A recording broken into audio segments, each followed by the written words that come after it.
if I had cancer, I'd be allowed to end my life in certain states. Like, how is this not equivalent to the same level of suffering as cancer?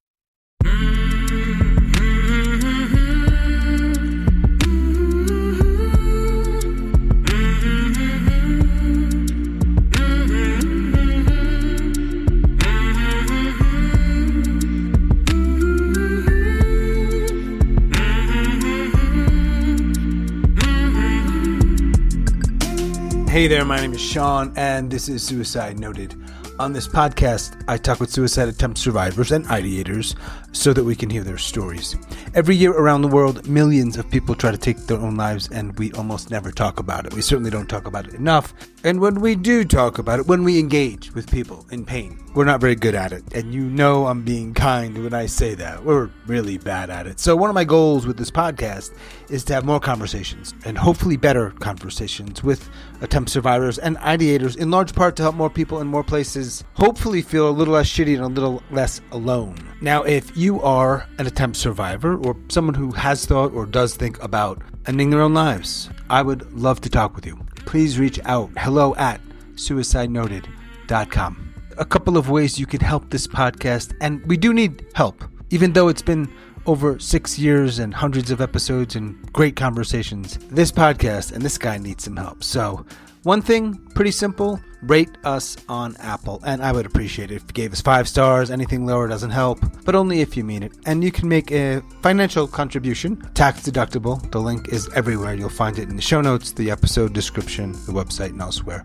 So either of those, and there's some other stuff too, including some volunteering, so reach out if you have a question about any of that. Finally, we're talking about suicide here on this podcast.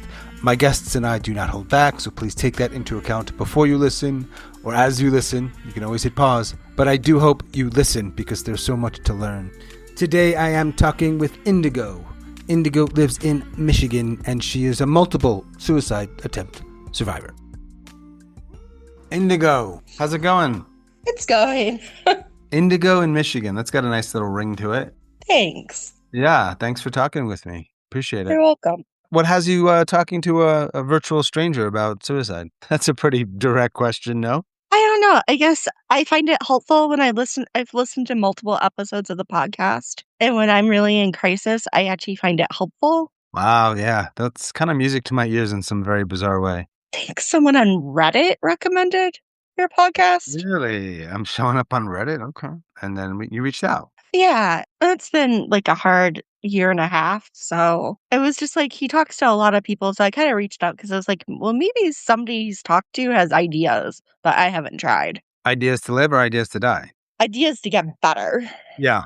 Did you find anything? Not yet. No, I don't know if it's the best podcast for that, but maybe sometimes. I don't know. There's also a lot of episodes, so depending on if you're interested, Anyway, I appreciate it. I know it's probably not the easiest thing in the world to do, to talk about this stuff. Yeah, I mean, I think there's only like a few episodes, even with the suicide podcast, like discussing like detailed methods. And kind of like, I don't know if you should throw that out on the world. Yeah, those are questions I ask myself too when I'm editing. Like, do I keep this in? Do I not? I tend to lean towards if the guest is okay with keeping it in, I'm okay with keeping it in. But I can see both sides to that argument. I also think there's nothing people can't rather easily find on Google or elsewhere. Like, it's 2026. That's true. I mean, I've asked my psychiatrist if I take X number of pills, will it actually kill me? And she'll usually give me a truthful answer. I was like, why do you do that? She's like, because you can Google it. Yeah, it's an interesting spot, particularly for a doctor to be in when she answers the question and your relationship allows her to not call the cops on you or call the authorities. I've only had her say that once. That would actually be this year. And it was Adult Protective Services on my friend who hits me. But she said she didn't have to because she didn't think I met the legal definition of vulnerable adult. So that's good to know. So that wasn't suicide related, but that was duty of care. Or I don't know the right word. It still kind of surprised me. Like, I know the laws, so that still surprised me. I've had a lot of conversations with people, and when they were talking with their doctors or therapists, there were surprising things that came from that when they said certain things. I mean, not to laugh at it. It's just like, wow, okay. Doctors are people and people are imperfect. Here we are talking. It's a Saturday. Have you tried to end your life at some point? Multiple times. Multiple times meaning multiple don't know how many, or I don't think I know how many anymore. We're talking about I actually tried to end my life probably over 30 times. all right, so that puts you in a category of not that many people I've talked to. Really? If I had to guess, I would say probably 10% at most. And clearly I suck at it since I'm still alive. Indigo, you are awful at it. You're probably good at many things, but you suck at ending your life. Now, the big question as we speak today is, do you wish you were better at ending your life and you weren't here? As we speak on a Saturday in early May. Considering that I'm right now contemplating suicide or becoming homeless in Chicago, which I'm told is just a slow form of suicide, like leaving town possibly Tuesday morning. Shit. The timing of Uh, this conversation, wow. yeah, it had stuff happen this week, and I no longer have a psychiatrist, a therapist, or a case manager, and I'm on Social Security disability. So I need professionals to continue to verify the disability. All right, so your world is crumbling. Yeah. Why did you lose all of those services? I've had issues with my local community mental health, and I guess I just hit a final straw. The dumb part is, if the person would just apologize to me, everything would be rectified.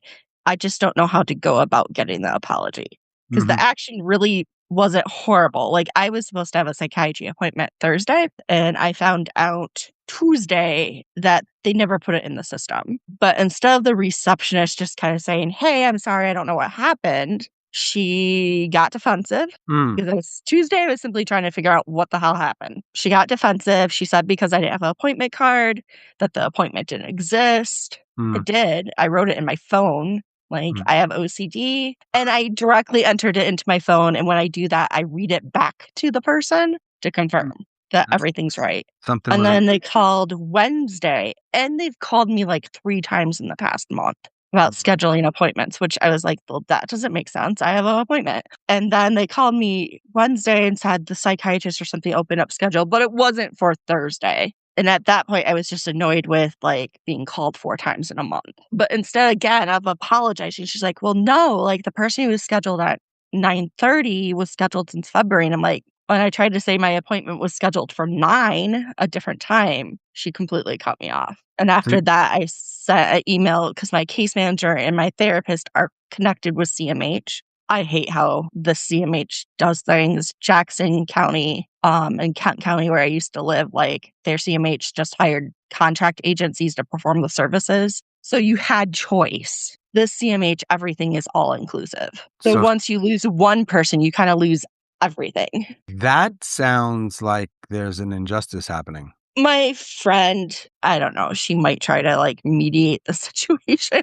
I don't know what's going on, but I don't know how you can get cut off unless you're threatening to kill them. What other grounds could they possibly have for terminating? They didn't terminate on me. I closed my case. All right, so you're like, fuck you all. I mean, I wrote my therapist Tuesday email. I didn't get any response. Like, hey, if you want to pass this on to the supervisor, that's fine. More importantly, right now, you don't have any care and you might lose your services. And in a few days, you're going to be homeless in Chicago, maybe.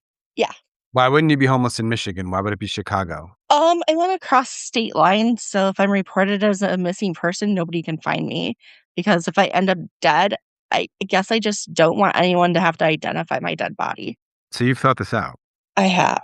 Now, most people in this situation would say that I have a responsibility as a human being to tell you what to do or what to think or what to do or what not to do or who to call, but I don't do that. One, you know all the things you can or choose not to do. Two, the moment I do that, you're probably pissed off and not wanting to talk to me about what we're here for. So that's why from day one, I've never done that. And actually, I just don't do that with people in my life. Unless they like legitimately, and this is rare, like don't know about a resource, then of course I'll say like, did you know that there's a resource like this? But like, that's just not very common anymore. Anyway, that doesn't apply to you.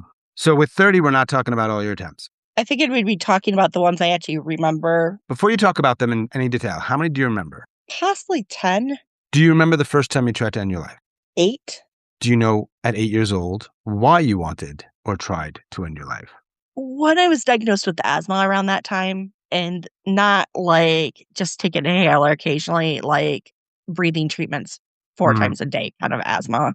But I also had been sexually abused from my father from about 3 years old to upper elementary school. I don't really remember the abuse, but my mom thinks it started when she was in the hospital with my sister.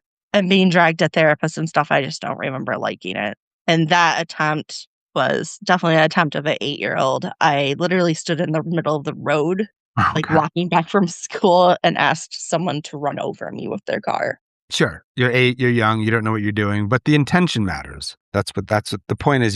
You were suffering and wanted out or wanted something to change. Yeah. I'm assuming nobody took you up on that offer. No, they laughed at me. The driver laughed at me. And so here, the question I always ask is, so you're still the next hour after, or that night, or the next day, you're still struggling. I don't think anyone really noticed. I don't think my mom noticed, or she couldn't cope with it because of her own trauma. So how do you get through your childhood? I'm just resilient. Yeah. I know if my whole world falls out from underneath me, I'm probably still gonna figure it out. So from 8 to, let's say, 18, that 10-year gap, you're going through school. Did you get through high school? I have my bachelor's. Okay, so yeah. So that would be a yes. I mean, what were those years like for you? They were hard. I was definitely a loner. Did the thoughts of ending your life continue? They did. I tried to strangle myself with one of those Avon necklaces that kids get. But I just remember my mom just saying, "Oh, you have to pay for it because it was your sister's necklace." She wasn't concerned about the fact that I just tried to strangle myself. It's astounding what we remember, yeah. And what people say. As you're growing up, you're struggling. You said you're a loner. You got your bachelor's. That means you obviously finished high school. Do you have more attempts in those years? I attempted when I was 13 or 14, which was just enough for the pediatrician to tell my mom to take me to the ER and get my stomach pumped. Because you had overdosed? Yes. Your mom knew then. There was no secrets at that point. That was right in front of her. But it's still really just they didn't throw me in a hospital or anything. It was just tube up your nose, charcoal. My youth pastor was cracking jokes at the time about not feeling any more pain. Oh, it's hysterical. He's a funny pastor. And then I learned from my grandmother that her mother had succeeded at killing herself during that period. Honestly, I overdosed because I forgot my homework and my mom refused to drive me to school to get it. And there was no way I could walk. It was like 5 miles from my house. Nor did my mom tell me that 8th grade Yeah. doesn't really matter for anything. Right. Well, they play this little trick on us about these things, and also things are going to go in your permanent record. Remember that shit? Yes. We're like, what the fuck is what permanent record? Just okay, sure. Now there's actually more permanent records just because everything's online and it's hard to scrub that shit. But it does not sound like you had the most supportive environment. My mom was severely abused, and then she married an abuser, and she was being abused in her marriage. And he was abusing you. And he was abusing me and my sister and physically abusing my brother. Did your sister or brother also struggle with suicidal thoughts or actions? To my knowledge, my brother really didn't. He was a bully for a while. He kind of, once he turned 18, he kind of high school 18, he kind of outgrew that crap. Yeah. Became a decent human being. My sister has made multiple suicide attempts. Okay. Do you talk to them? I still talk to my brother, and my sister and I are estranged due to some issues. Does your brother know what kind of condition you're in right now? No. What'd you get your bachelor's in? Psychology. I love it. And I was actually 3 classes shy of having a second bachelor's in human biology. But I got into a master's program that I dropped out of. I was failing 2 of 3 classes. So I withdrew instead of getting the zeros. And I don't really necessarily regret that decision. I'm glad I pursued my education until I was ready to stop. There was a goal with those 2 degrees. I wanted to become a genetic counselor, but that didn't happen. Did you end up working in the field though? I did a lot of just random childcare, McDonald's, temp agent. I worked one time. My last job before disability was a mental health case manager, which makes me not being able to figure out care particularly frustrating. Right. You're right. You know it from the inside. Why are you on disability? Mental health. Oh, that's hard to get, isn't it? I was approved within 6 months of losing my job, of resigning from my job. I resigned. Glad you got that. I mean, damn. I also had taken a month off of work, and I'd been working there less than 7 months. I had to take a month off of work, 3 or 4 psych hospitals, partial program. My outpatient psychiatrist said I was disabled before I quit the job. Now, the stupid part is if the CMH in that County had just given me mental health treatment, I probably could have maintained employment and saved the US taxpayers money. But You said you had about 30 attempts. You remember about 10. You've shared 3. In the years between, let's say, college and where we are today, is it every once in a while Indigo tries, or are there like clusters? That's not the right word, but you know what I mean? Like moments where there's a few attempts in a short period of time and then you're okay for a period of time? I had a lot more support in the last 12 years. I became Catholic 12 years ago. Well, most people run away from that. You ran to it. I wasn't intending to become Catholic. That's a memoir title right there, Indigo. I wasn't intending to become Catholic. You don't have to sign off on that, but if that's not a memoir title, someone out there, please claim it. I went to a Christian college. I missed a class assignment. And one of the professors there, like, the class assignment meant I had to go to a church that wasn't my denomination. So my mom suggested the church that I currently go to because she went there when she was in college. She wasn't Catholic either. And one of my professors at freshman year suggested me going to the Easter Vigil, which is the Mass on Saturday night. Yeah, nobody warned me this was a 3-hour service. It's now my favorite Mass. At the time, I felt rejected by the Protestant churches. I was literally told, you're not the type of person we want to go on a mission trip. After I'd already tried to figure out if I could raise the funds to be able to go on the mission trip, because mind you, I'm poverty level on disability. So that whole experience led me to just not want to go to any Protestant churches. And I was walking by the local diocese and I just went in there. I was like, what's the difference between Protestants and Catholics? The lady offered to take me out to lunch, but I have OCD and anxiety, so I didn't take her up. And then I emailed the secretary of the parish I go and just kind of asked that question. Uh-huh. She hooked me up with, it was called Rite of Christian Initiation for Adults director, who was very persistent. Okay. And the whole year, everybody becomes Catholic on the Easter Vigil. I didn't become Catholic until Pentecost Sunday that year. I was like, no, I'm just learning. I'm not ready. I'm not going. And I don't regret it because my friend in March of that year, February of that year, I had 2 back-to-back. It's a year-long process to become Catholic. 2 back-to-back hospitalizations. She's like, hey, where were you? Because I've missed the class. And I told her, and she's like, call me if you ever feel suicidal again. She has kept her word for the last 12 years. Oh, good for her. It takes a year to become a Catholic? I thought it took just I'm Catholic. No. To become Catholic, as a kid, you're not really officially confirmed Catholic until 8th grade. For adults, you could start in September and be Catholic by Easter. Okay. So the shortest period is 9 months. 9 months to 18 months. 9 months has nothing to do with that's also how long it takes to have a child. That's just a coincidence. True. I wasn't intending to become a Catholic is one of my favorite memoir titles ever. You're Catholic in the last 12 years. So are you in your 30s? Because you would have been said it was right after college. I'm 46. Okay, so do the math because you said it was right after college. Were you in college later in life? No, I didn't become Catholic until I was 34. I graduated from college in 22. 22 years old. Okay. College was connected because I first tried out this parish when I was in college. Sorry. I see. Okay. No. I mean, we're hopping around a little bit, but I get a good sense of things. And so now, when I'm suicidal, I can actually call my priest at 5 a.m. suicidal and they will talk with me. Wow. I don't think every Catholic priest does that. That's another thing I learned in end of January, that our current pastor, the 2 priests under him, they would rotate out every 2 to 3 years. But our senior pastor is being moved to a different parish and I'm attached. And this is the 3rd priest in the last 5 years that is left that I actually became attached to. I'm not actually attached to the 2 associates right now. What do you mean attached? Emotionally attached. I call him dad. I jokingly call him dad and get him Father's Day cards. My fucked up brain immediately thinks if they're getting moved, they molested a child. No. Priests just move around. Yeah.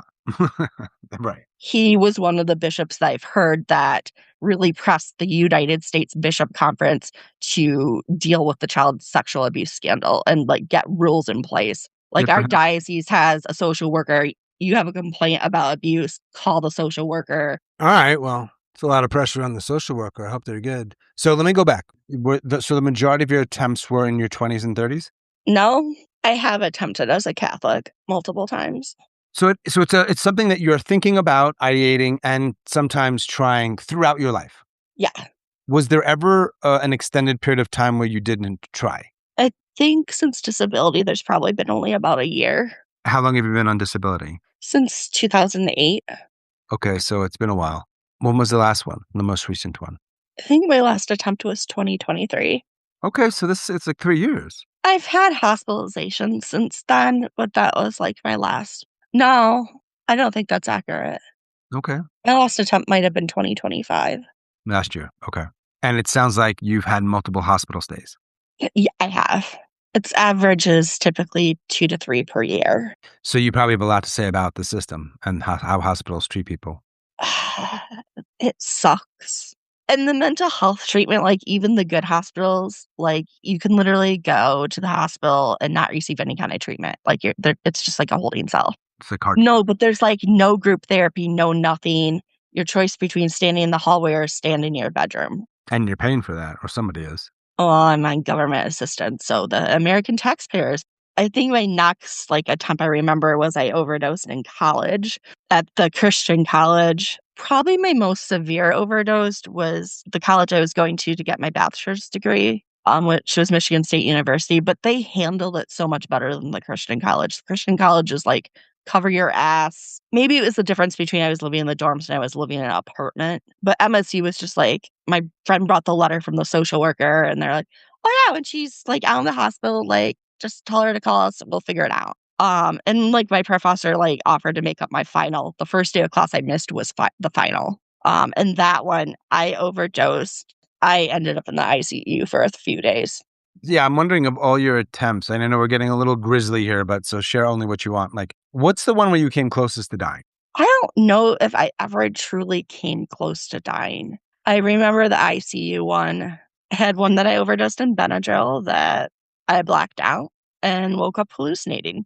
And I was like, oh no, you were talking in like a blackout state. You're asking the doctor about his 5 kids. And I'm like, okay. 2025, we think was your most recent one. Was that also an overdose? Yeah, that was my most fun one. That was your most fun one. I don't get that a lot. What was fun about it? I thought it was creative, like, because I've systemically like tried to not have stuff in my house that I can overdose on. I Mhm. overdosed on nutmeg. Never got that before. Didn't you literally said when we first started talking, like sometimes you hear methods and you cringe a little bit? Sorry. No, it's just ironic, if anything. That said, I mean, I researched the nutmeg thing. I think only 3 people have actually died from it. It Right. usually makes it so you're miserable, and people don't tend to try nutmeg afterwards. So if you're doing this method, the poison control record's absolutely, utterly freaking miserable.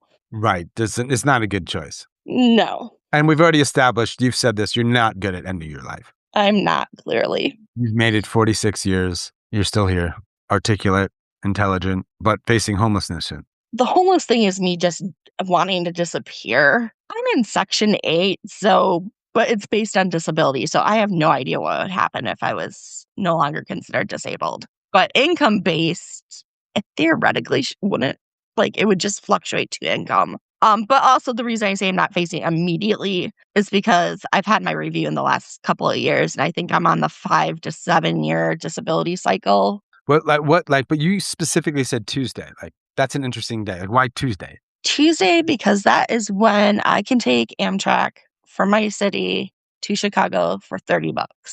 It's like cheaper. It's cheaper because I guess I don't know. And it's like a Tuesday special. Who knows? What's the likelihood that that's going to happen? I don't know. I don't know until I actually act on the thoughts. Right. So like right now you have a home and like there's stuff in it. Would you be like just walking out and leaving your shit there? Yep. Like you're just bouncing. I did pay for 2 months rent, but yeah. And you would have access to not a lot of money. I was planning on bringing about $250 with me, not bringing a phone, not bringing any way to get back to Michigan. So that's a kind of suicide. Yeah, that's what everybody's telling me. I don't know what it is. I mean, I don't know if there's a word for it, but I'm kind of like, but I'm not dead right away. Right. Right. I But mean, you're putting yourself in a very, very dangerous position, at a minimum. because I'm not really planning on eating and drinking. So I assume I would actually die of dehydration. Do you think that you would be able to not eat and not drink? Because biologically, we want to eat and drink, right? Like there's a big urge. I've gone 10 days without eating. I've gone 5 days without drinking anything. Were you like protesting something or that just, well, why? I was trying to end my life. By starvation. Yeah. That's a hard one and a painful one. It's not really. Okay. You're creative. I mean, you said it yourself earlier. Right. You've tried 30 times, it sounds like, at least in 10 different ways. Yes. You've been to doctors, therapists, counselors over the years. You've been hospitalized. What are the diagnoses you receive that you think are correct? Bipolar, Mhm. but I've also diagnosed major depression. I think I'm kind of like a bipolar mixed, which means you do manic and depressed at the same time. Generalized anxiety disorder, post traumatic stress, Mhm. and obsessive compulsive disorder. That's a lot of things to navigate. And they all play off of each other. Right. Do you take meds to help? I do. I've missed a few days this week. My mental health is getting in the way of even my physical health care, which just kind of sucks. But Do you know when you first reached out to me? January? Oh, was it really? Okay, so Yeah. you didn't reach out in part because of all the craziness that's going on now. No. Okay, just coincidence. I kind of like wrote you and said thank you for the podcast. Okay, thank you for thanking me. You're welcome.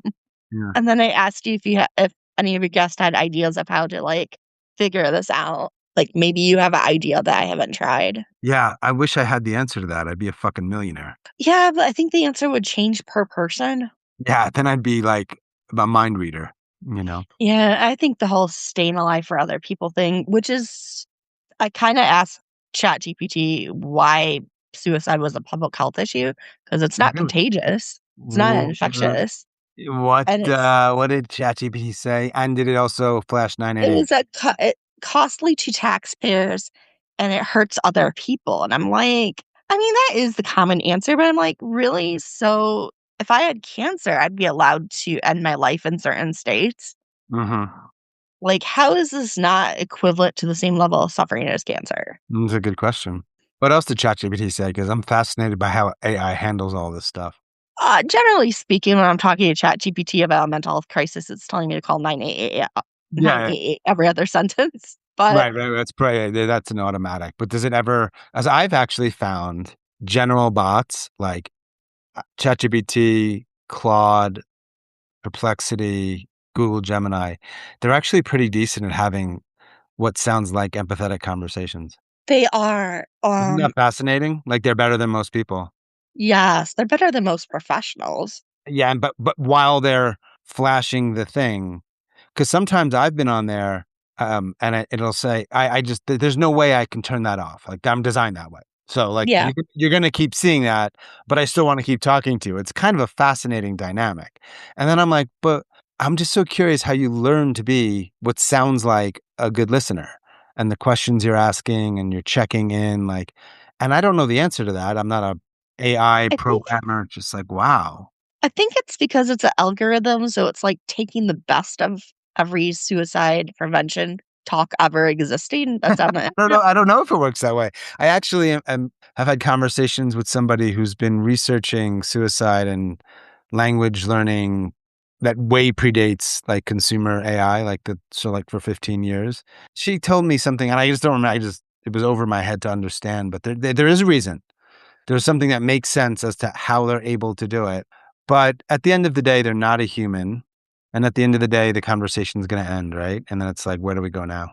Well, one AI ChatGPT keeps asking you questions, so the conversation could go as long as it Yeah, wants. that's how they're designed usually. Yep. Our church phone system AI person tries to wrap the conversation up. I don't Yep. talk to him anymore. My conversation with our AI assistants for like the phone system triggered a welfare check, and that was not fun to wake up to.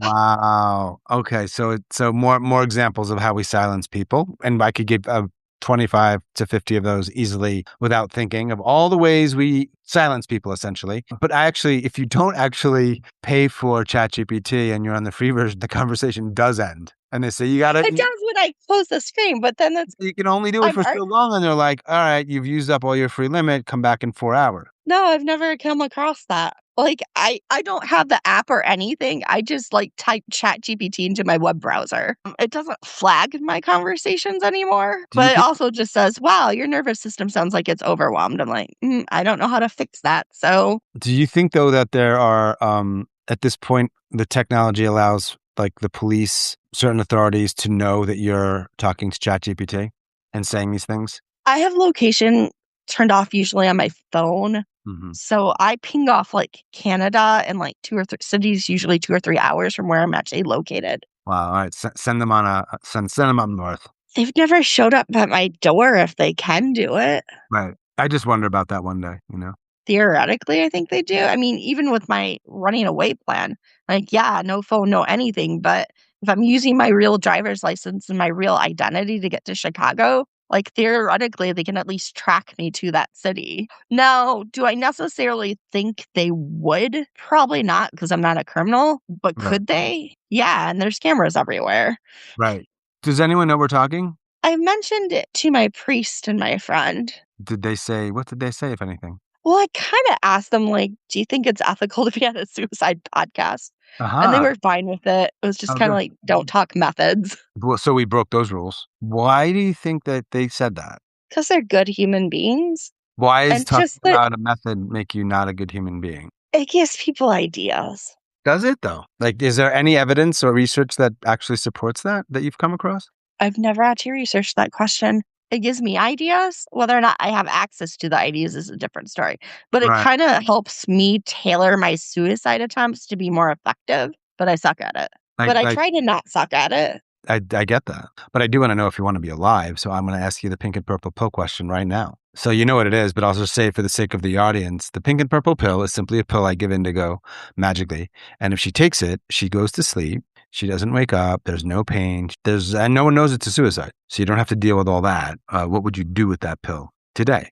I would probably take it as long as it didn't condemn my soul to hell. So that's a good question as a Catholic. What's happening if you kill yourself?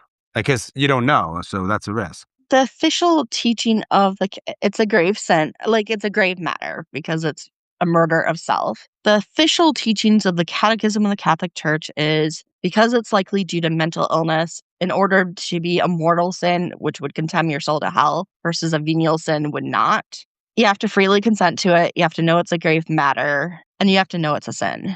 But because there's a mental health component, they're not sure if you're actually freely consenting to it. So then the answer is we don't know what's going to happen to you.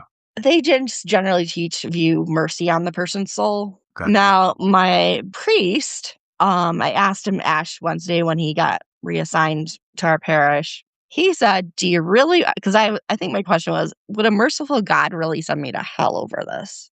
It's a good question. Yeah. And he's like, "Do you really want to be dead and find out you're wrong? Don't test God's mercy." That's an interesting angle he took. Don't test God's mercy, meaning Yeah. implying there's a point in which God would not have mercy.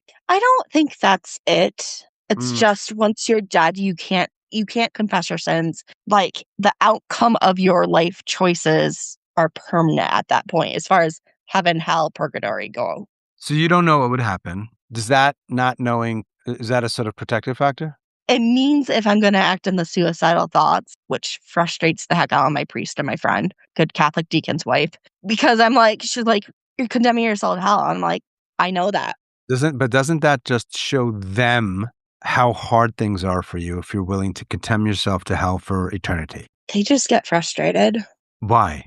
Do you have any idea? Did they tell you? I think it's because I'm resigned to the outcome. It's a pretty common argument. I get frustrated because I'm like, I'm just agreeing with you essentially. But I they mean, care. I mean, the deacon's wife, she's the friend like who's been there for 12 years. We talk 20 hours a week. Like, I think she just generally cares.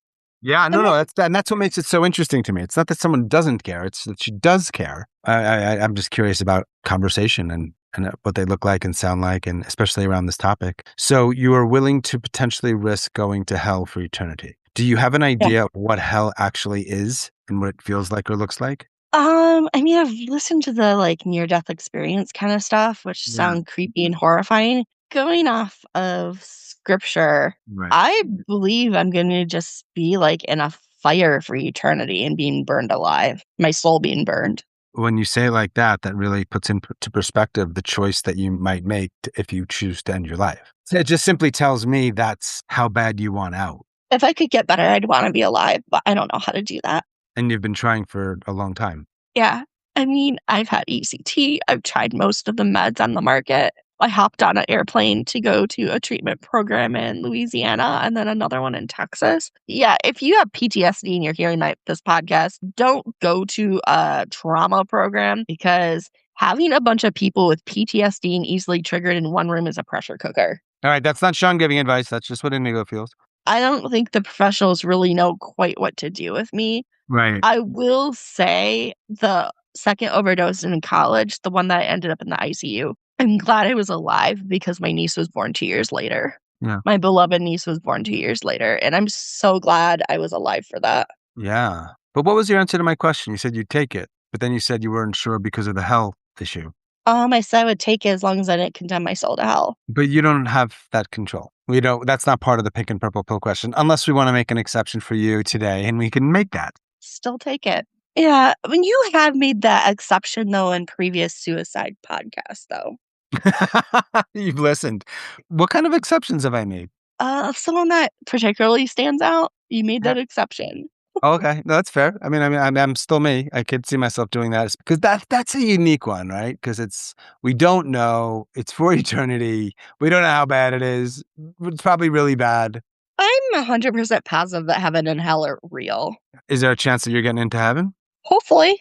But you have to stay alive to do that and die a natural death. Yeah. You're 46, probably 35 more years minimum. What does that feel like to know that you're going to stay alive for 30 more years? Torture. Yeah. That's a really, really tough spot to be in, obviously. I guess I've tried to get better and it just feels like torture. And I did a partial hospitalization program in April, right after Easter, and I came down sick, like 101 fever sick. So even though I thought it was helping, it just like I couldn't complete it because you can't do partial when you're sick, physically sick. So it just kind of, but even psych hospitals, like you don't actually want to go to a psych hospital when you're physically ill because they'll just throw you in a room. Yeah, that's awful. Do you wish, though, that, like, how some people hope to die, but they're not going to end their lives, but they just hope they're in a car accident, or they hope they get really sick and just die? Like, is that something that enters your mind? I wish it would be that easy. Yeah. I know that when I had suspected it didn't turn out to be cancer.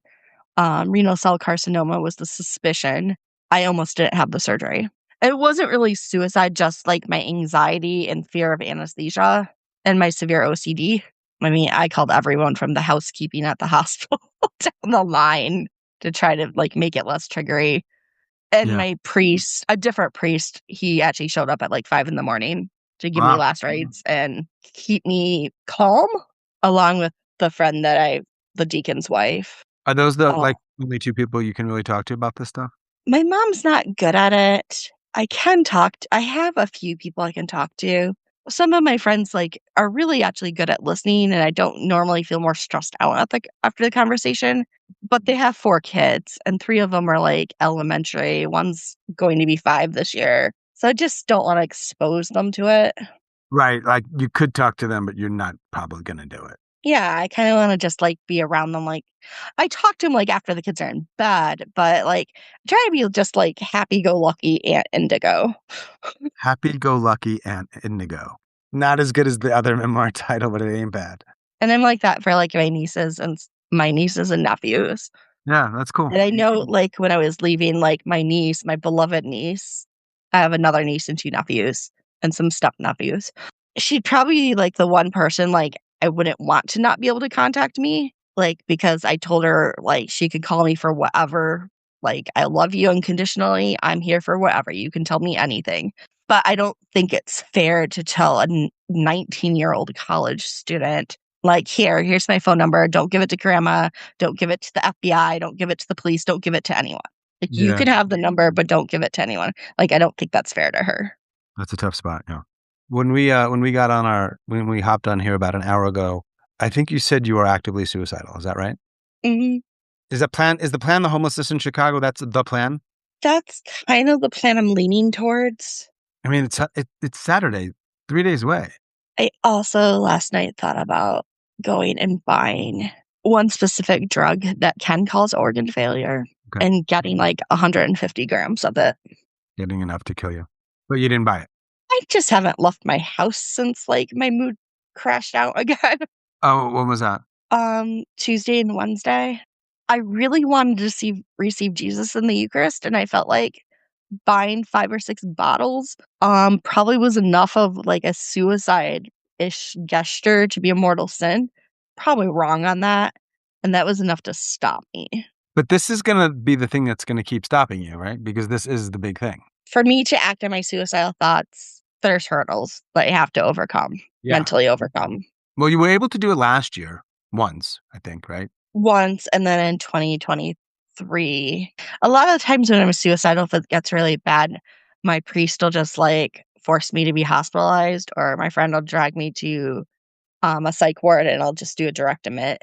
But that doesn't really give you the space to talk about too much as far as I'm concerned. No, because I can call them from the side of a highway, and that's not necessarily gonna prompt, like, needing to get medical care.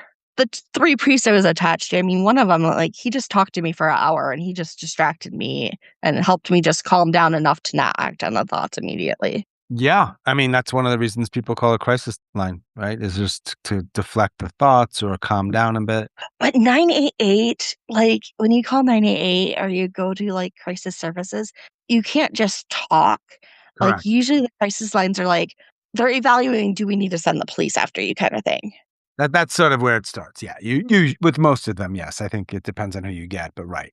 It's and, early on in that conversation, they got to ask those imminent risk questions, but they have to, and that's where the conversation starts. So where do you think it's going to go? And my priest, like, I don't feel like that pressure. Like, lately, he's been reminding me he's a mandated reporter, but I don't Hmm. feel that same pressure. They kinda, like, go with it more. One of the overdoses, I actually called him afterwards. God bless him. He's in the US Navy as a chaplain now. Like, he let me call him, like, 5 or 6 times from midnight to 3 AM, purely Mm. to just help keep me calm and calm enough to, like, go and do the right thing and go get medical care. They're good guys. They're good men. Yeah, it sounds like it. Other than talking with them, does anything help? You feel at least not worse, a little better, a little less shitty, a little less alone? Talking to them usually helps. Sometimes it backfires. Our pastor isn't necessarily he's very jokey, and I'm very serious. So, sometimes like, our personalities clash. I can usually visit my friends, the ones with the 4 kids, and that usually cheers me up. Indigo, indigo, indigo, like, pulling you every which way. It's almost like you don't have time to think about other stuff. Yeah, but they're just so excited, like, we redid our bedroom, Right, they're just right. excited. I don't know if you have a typical day, but I'm wondering what your typical day is like. I'm a night owl, so I stay up half the night. It just depends. I don't really have a typical day. If I'm home and I don't have anything to do, like, I tend to stay home. I don't tend to leave. I listen to podcasts. I like Suicide Noted, but I tend to listen to it more in crisis or if I see something on Facebook and see, like, a blurb that I'm curious about. From our social media, thank you, Ambient, who does that for me. Past guest, yes. It actually is impacting at least one human. Okay, good. Myths and misconceptions. You've heard me ask people about that. What are some of yours? What are a couple big ones that you want to dispel or call bullshit on? I don't know if it's a myth, but I think psych hospitals need to treat patients with dignity. So the myth would be that they do treat patients with some respect of dignity. I don't know how to fix it besides maybe, like, airport, like, security X-rays, but, like, I don't think strip searching someone who's been traumatized is the best way to start treatment, but I understand on one level, like, it's a safety risk, and just because I'm honest doesn't mean somebody else wouldn't be, but I've been in situations where I have to strip in front of men, like, and when I objected, it was like, "Well, if we find you a female," which should just be common, then you have to agree to, like, cooperate in nothing. And that hospital was a Detroit one, and it was scary. Like, they wouldn't even give me, like, 5 minutes in my room to, like, compose myself when I was actively crying. So just treat humans with dignity. Myths about mental health issues. Like, I think people who are suicide should have a right to end their life if they so choose. Even if they're going to hell, like, I think you have a right to choose your own dang adventure as I long as you're not harming other people. You are, but according to ChatGPT, it's a public health crisis because if you end your life, you are harming other people. You're not physically harming them, though. That's right. I agree. Emotionally, maybe. And we do all kinds of things that emotionally harm other people all the time. Exactly. Yeah, I mean, some do, some don't. Would you go so far as to say we have agency and if you want to die, you should get help doing it? So it's not painful. So you don't have to choose some way that might not work or might put you in the hospital forever or blah, blah, blah. Sure, if I'm okay with the government helping someone kill themselves. Why does it have to be the government? How many people do you know, do you have in your life that would hold your hand if you chose to die? None. But that's probably a pretty common number for people. I guess on one level, I get it. But on one level, it'd be nice that you could just actively try to end your life and they would hold your hand. I Right. mean, I'll have people who will sit with me in the emergency room until the ER people kick them out. It's not the But same to thing. actually just hold your hand and let nature take its course, none. But I'm also asking people who are Catholic to do that. You weren't intending on being Catholic. We know that. Funny how life works. I like it. I love confession. I never felt forgiven as a Protestant. I like going into confession, spilling your guts, getting a little bit of counseling, and then hearing that your sins are absolved. Yeah, who doesn't want that, right? Do you think there are aspects of this conversation are sort of confessional in nature? No, my priest and my friend know most of this. So there's nothing sinful about what you're doing with me here. Nope. Is there anything about you, is this the type of thing you'd say in a confessional or not, that you haven't shared that you think listeners would want to know or benefit from? I think, like, even now, a few years from now, there probably is going to be something that I'm glad I'm alive for. Because if my overdose attempt in December 2004 during finals week, I did it because I had just realized that I probably had been raped.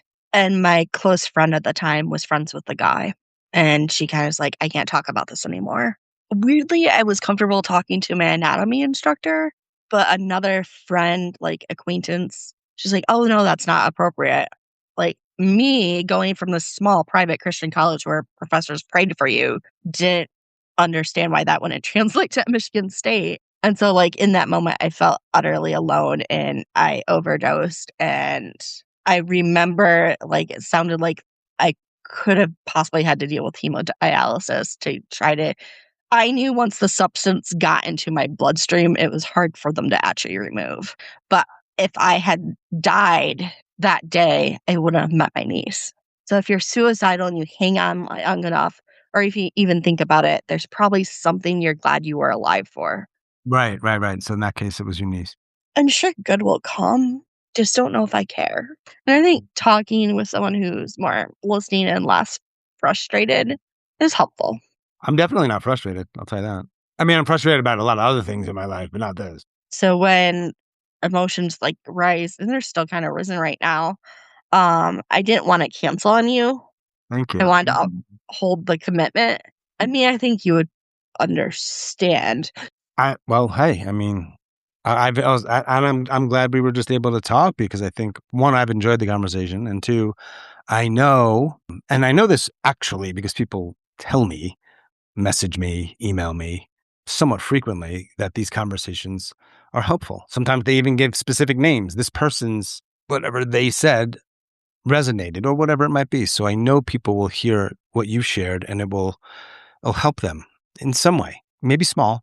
Who knows who they are, where they are, what they're doing, what their life is like. Got to have faith, I suppose, Indigo. I think you'd agree with that, right? Yeah, I was hoping like sharing my story might help someone else. Yeah. Didn't really have great advice of how to make things better, but I was like, maybe throwing my story out there will help someone else. Yeah, for sure. I appreciate that. What's the rest of your day like? Since I didn't sleep really well last night, I'm hoping to sleep. Do you So want to share anything else? I think we covered the highlights. We got the highlight reel, yeah. It's the best we can do in an hour. It's tough, I don't know what to say because I don't know what's going to happen on Tuesday for you, but I just hope that you get some good sleep today. And I appreciate you talking. It's a weird kind of dynamic having these conversations that get into really personal things and then kind of saying goodbye. So I'm going to ask a question that I don't usually ask, that I probably should ask more. Because regardless of what you say, there's nothing I can really do. But how do you feel? I think it was helpful to actually talk about like the suicidal thoughts this week because I haven't really talked to my priest about them. I've talked to my one friend, but that's it. Partly because if you tell people, they'll try to stop you. Kind of feel a little like at least I feel heard. And I think that's a big thing. I think it's an enormous thing. I appreciate it, Indigo. You're welcome. Have a good day as well.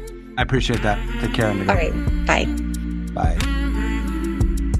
As always, thanks so much for listening and all of your support. Special thanks to Indigo in Michigan. Thanks, Indigo. If you are a suicide attempt survivor or ideator and you'd like to talk, please reach out. hello@suicidenoted.com. If you'd like to learn more about this podcast, you can check out suicidenoted.com. There's also some information on Apple, on Spotify, including how you can help us out with a tax-deductible donation. However you are involved, I appreciate it. Thanks. And that's all for this week's episode. Stay strong. Do the best you can. I'll talk to you soon.